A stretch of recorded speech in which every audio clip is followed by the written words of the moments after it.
a big bowl for a tea. Sure? Oh, I'd like to bring my own. This will be fine, thank you. I forgot the sugar. Does anybody still eat sugar?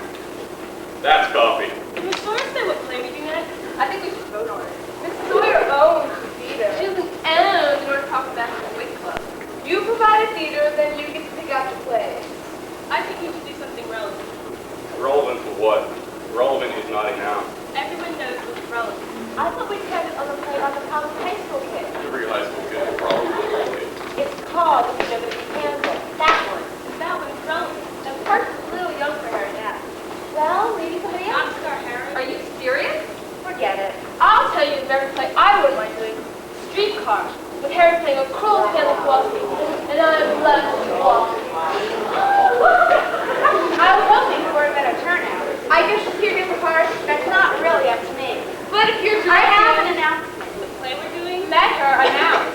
It isn't up to me anymore. That's my announcement. I'm not going to direct the next play. For one thing, my mother's sick. For another, it's time to look Crawford and ask the Wig Club found some new directors. Why? We need... If you don't direct, what about Harry Nash? Harry's so shy. And with the new director... I help your mother. It's settled. Stand up, please. The next group of plays will be directed by Newt. Newt? What door Sawyer called me this morning? I was as surprised as you are. I didn't know you were a director. Mostly I directed the installation of combination aluminum storm windows and screens. I guess most of you know I'm a salesman. Storm windows, doors, here and there a bathroom enclosure. We know. At least you always show up for the club meetings. The highest rank I ever held was named to be a butler or policeman, whichever's higher. Do some complex production. I promise to give as much help as I can. But it's my theater, and for now anyway, Newt's in charge. What play? What about it? It's, well... Anyone for a play by David Story? Not this time. So let's suggest we vote. No, I've made a choice. The choice is relevant. Relevant to like the real play. That's up to the audience. But before we go on, I want to know about Harry Nash. How he's making conditions. If Harry doesn't take the part, I'm not directing. Where is he anyway? The hardware store. Where else?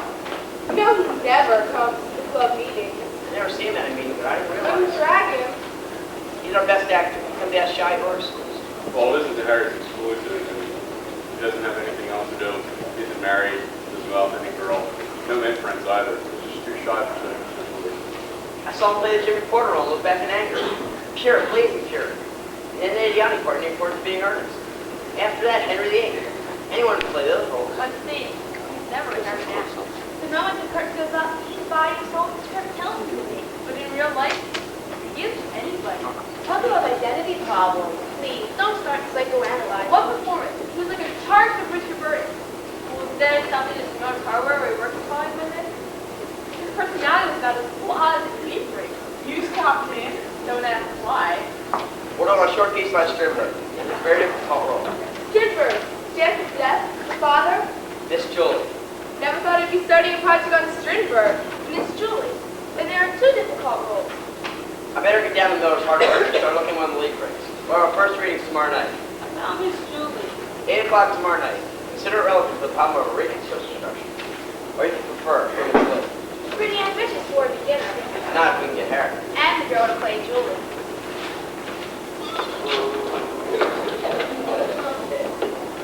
Doris Sawyer was absolutely right. We had 2 difficult roles. Then when we cast them, we found the most exciting part of our play, which was taking place behind the scenes, backstage in the wings, and during rehearsal. I don't want you to miss that. Strindberg's bitter battle between the sexes became the background for something else entirely. We discovered we had a drama developing within our production. On my way to Miller's Hardware, I decided to stop off at the telephone company to complain about a bill for a call in Honolulu. I'd never put Honolulu in my life.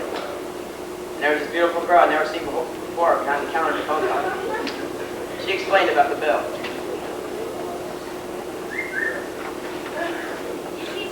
We just put in an automatic billing machine, and the machine doesn't have all the bugs that I'm thinking. Not only did I not call Honolulu, I don't think anybody knows Trump ever has, or will. The machine made a mistake. I'll take the charge off your bill.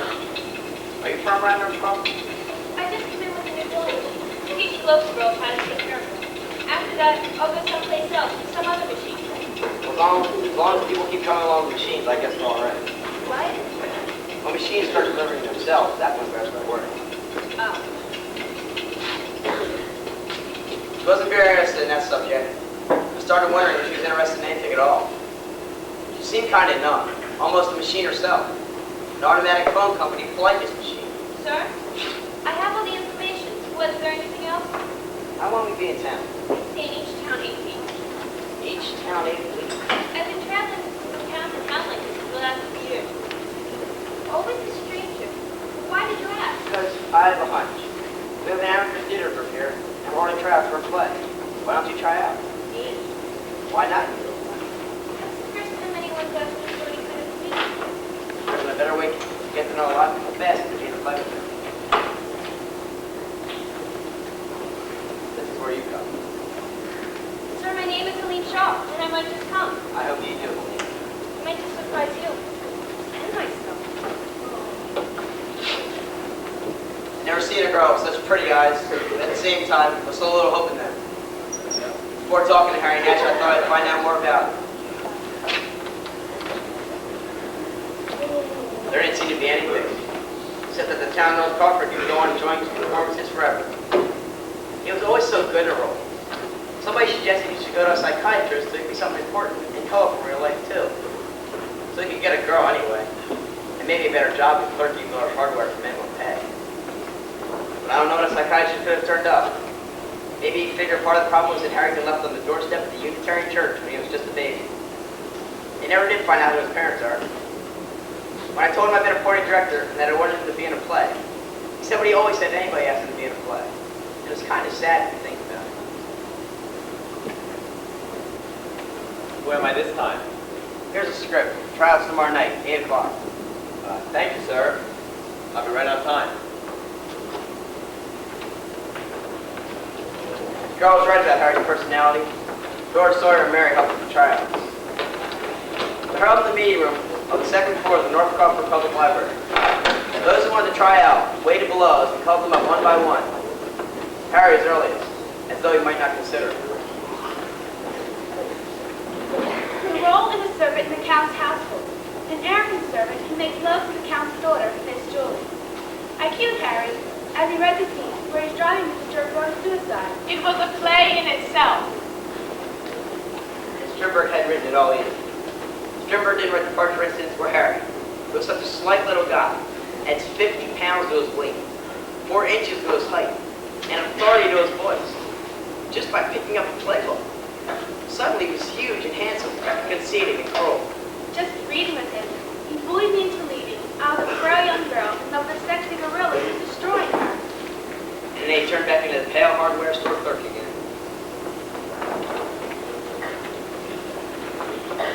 Was that all right? Well, for a first reading, it wasn't too bad. Is there a chance I'll get the part? I think we can safely say we're leaning powerfully in your direction. You are? Well, thanks. Thanks a lot. Thank you, Miss Sawyer. Thanks. Harry, is there a pretty girl downstairs? A new girl? I didn't notice. You'd notice this. Well, maybe not. I wasn't waiting with the others. I was across in the reference area passing the time. How? Looking at flags of different countries in the front of the dictionary. When you go down, set her up when she's there. Her name is Helene Shaw. Glad to. Sure. And if you don't mind waiting, we may need you again. Not at all. Do you want the script back? While you're waiting, you might study that role. Oh, good. Yes, I will. Thank you.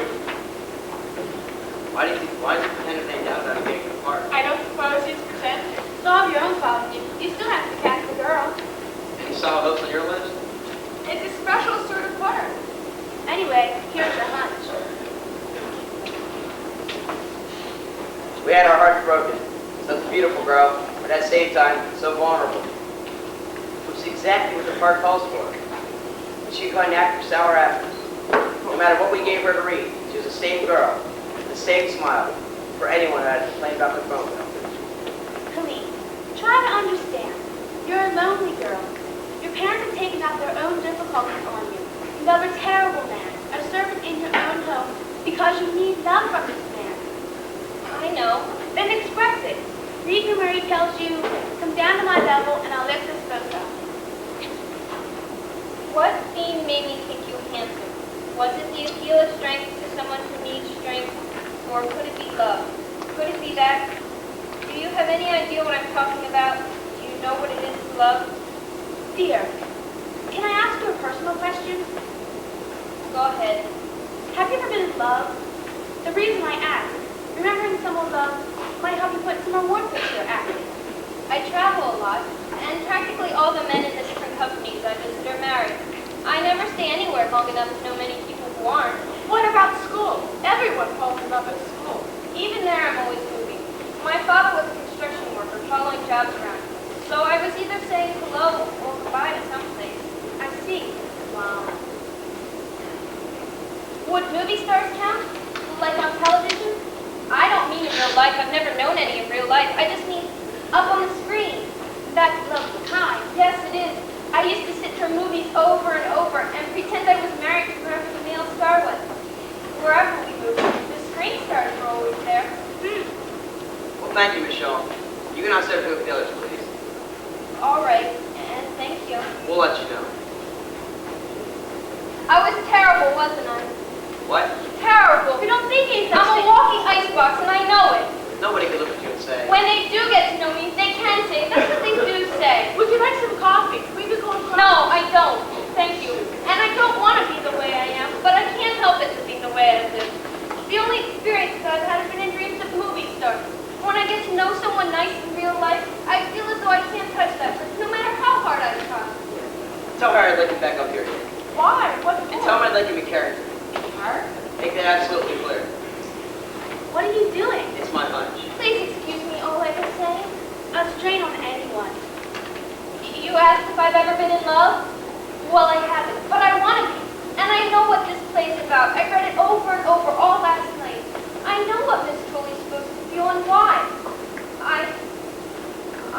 You what, dear? I just don't know how to start, how to break out of this.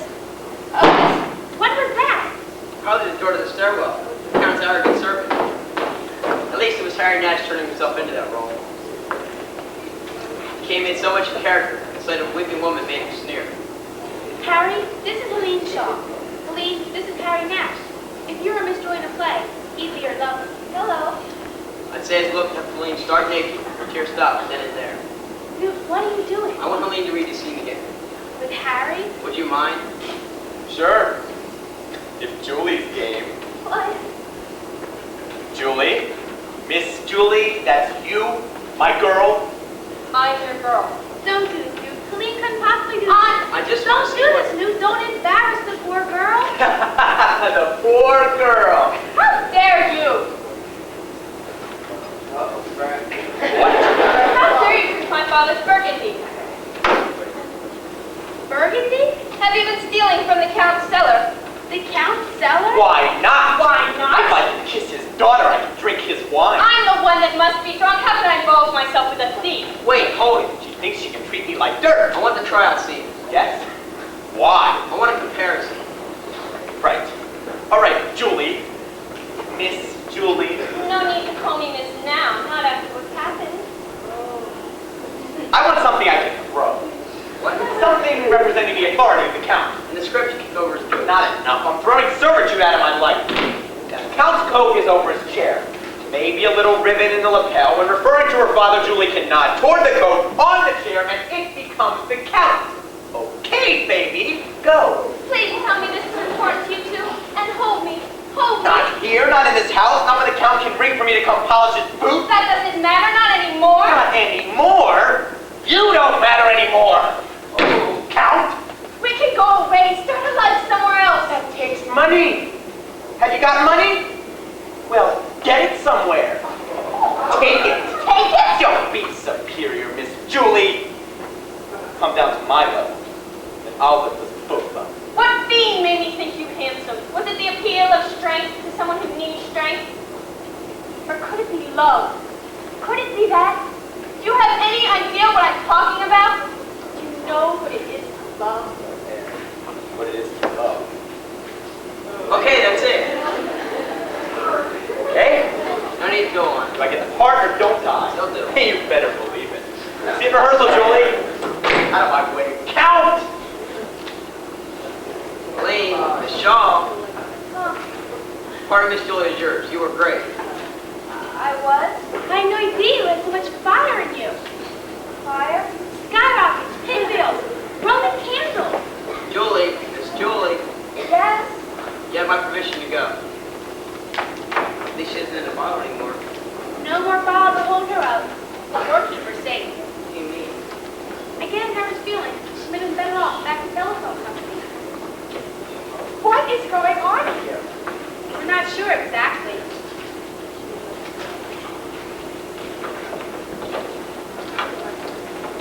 started having rehearsals 4 nights a week. Harry and Eileen set such a pace. Everybody in the production was half crazy with excitement. And exhaustion. Harry and Eileen were working so well together, it brought everyone connected with the show. I was certainly lucky. I thought I was. Things were going so well, so hot and heavy, so early in the game. After one love scene, I just beat you to 2 of them. Hey, you two, don't slow me down for the actual performance. You'll burn yourselves out. Oh, we gotta play. You gotta play all right. Jeannie, You should be very proud of yourself. you make it sound so intriguing, you're kind of crying. Go with me now. I want to go. Sure, Harry. Inventory tonight at the hardware. Is there something I don't know about? Do you know that girl's in love with Harry? In the play? What play? You aren't directing this play. What do you think it is? Mother Nature, at her worst. Even if you're right. Think what's going to happen to that girl when she discovers what Harry really is. I should say, what Harry really isn't. I don't figure that's any of our business. The rehearsal will almost over. Then 2 performances, Friday night and Saturday night, and it's finished. Harry wanted to stay for the cast party. I know, but What's going to happen to that girl 11 o'clock Saturday night when everything you thought about Harry evaporates into thin air? Want to hear something sweet? Something I heard from a girl who works at the telephone company in Helene? I'm not sure I do. What? Helene told the telephone company she doesn't want to move around anymore. She got them to give her a job right here in North Crawford. Isn't that sweet? Pure sugar. All we did was give her part to play. Wasn't any of our business. Then it was time, finally, to put on the show. It was Friday night. We absolutely murdered that audience. He believed every word that we said on our stage. You could generally expect a sympathetic response, but this was tremendous. The other girls from both companies sent in a dozen roses. She and Harry were taking their curtain call together. The roses were passed over the footlights. When he came forward with 1 rose to give to Harry. When she turned to give it to him, Harry was gone. Curtains came closed in the extra little scene. Go offering a rose to nothing and nobody. After a flurry of backstage congratulations, there were just a few of us still around. You were absolutely... Please tell me, what did I do wrong? Did I insult him in some way? He always does it after a show. When it's over, he clears out his desk and can. Always. Once I played Anne Rutledge and Harry was Abraham Lincoln. Must have been heaven. I get so worked up. I love Harry the same way I love Abraham Lincoln. But you have to come back to Earth and remind yourself that he isn't going to be replaced. That he's just a clerk at Miller's Hardware. He's the most marvelous man I've ever met. But be ready for what happens after the last performance. We'll leave then too, without even taking off his makeup. We'll save the cast party, won't he? We'll have that anyway. Harry never goes to parties. When the curtain comes down, that's the last anybody will see of him. So he goes to work on Monday. How sad. Well, thank you all for so much. I can't remember when I've ever... Maybe I did commit some kind of crime. You were just trying to be nice, which can cause such misery. I'm sure the telephone company will give her back the old job.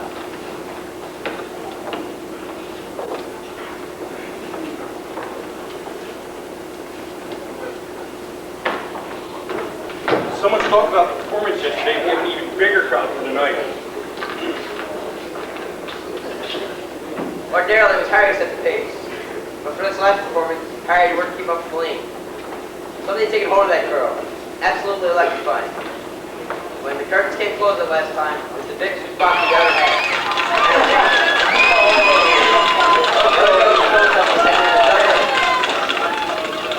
There was something unexpected after the curtains came closed. Harry wanted to get away, but he couldn't. Helene just wouldn't let go of his hand. Best show I've ever done! They loved it! They loved it! I loved it! What do you do? What do you do to the chair? Fantastic! You're a little fantastic too. I was all right? All right. Is that real burgundy? Excuse me. Harry! No use. He's out of it. I know, but that performance. That performance is over. Everyone out! The party's in my place. Come along, all of you. Well, I have to go. Where? Oh, home. Won't you at least take me to the cast party, please? Well, I'm afraid I'm not much on parties. I'll let you go if you promise me one thing. What's that? Promise me you'll stay until I get you your present. Present? Promise? All right, yes, I will promise.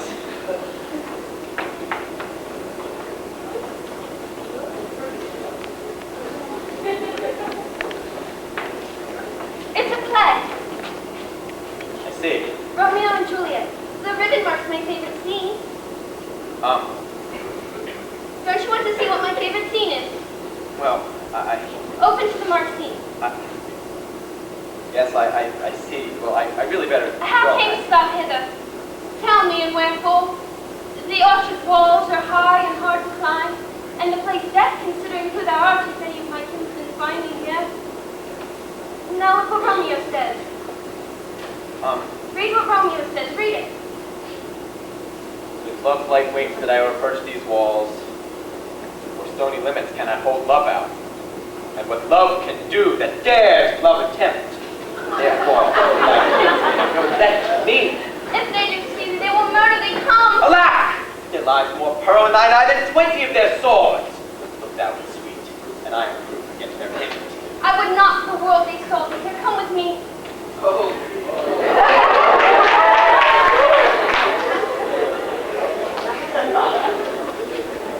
They never did show up at the cast party. When we declared they were married. They seemed very happy, although they're kind of strange from time to time, depending on which play they read to each other. We stopped in at the telephone company one day on account of the billing machine making dumb mistakes.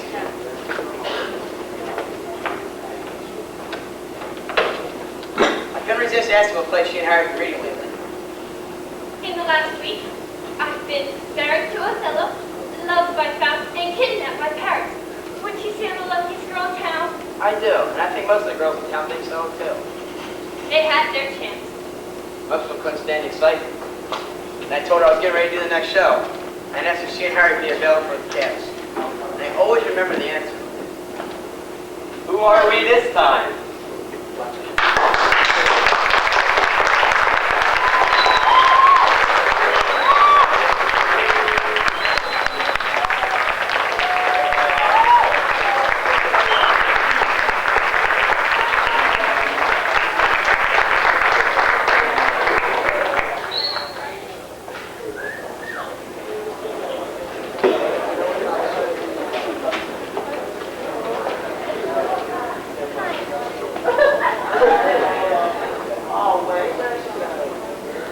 Okay, no microphone. Hi, my name is Melanie Hesslink. I'm the director of this fabulous play. Somewhere down here on the end. There she is, redhead on the end. That's Katie Brenneman. She was my assistant director. I think I've done this about her. She can pass it, but it's not going to work. I'm going to have to care for this risky stuff. Hi, I'm John Ray. I play George. I'm Tanya Underwood. I'm Catherine. And I'm Susan Carney, and I'm Suzanne. Barry Creek Jr., I'm new. Amanda Long, I